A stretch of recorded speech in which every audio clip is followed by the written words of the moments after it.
Black kite বা ভারতীয় চিল একটি অতি পরিচিত মাঝারি আকৃতির শিকারী পাখি, যার বিজ্ঞানসম্মত নাম হল মিলভাস মাইগ্রেন্স। বাংলায় এই পাখিটি আমাদের কাছে ভুবন চিল, বাদামি চিল, গোদা চিল বা ডোম চিল নামেও পরিচিত। সাঁওতালি ভাষায় এটিকে কুরিত এবং অসমীয়ায় এটিকে চিলানা ও মুগাচারানি নামেও ডাকা হয়। দুই মেরু ও দুই আমেরিকা মহাদেশ বাদে প্রায় সারা পৃথিবী জুড়েই এদের বিস্তৃতি।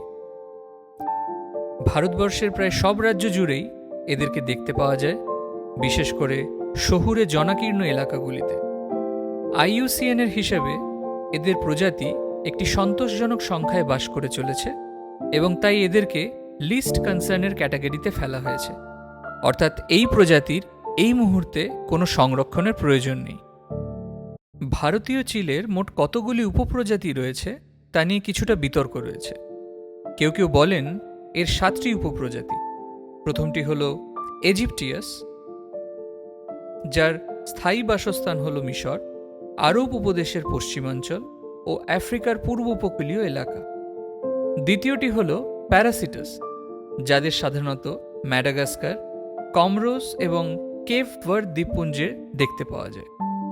যদিও বা অনেকে এই দুটিকে ভারতীয় চিলেরই দুই উপপ্রজাতি হিসেবে গণ্য করে।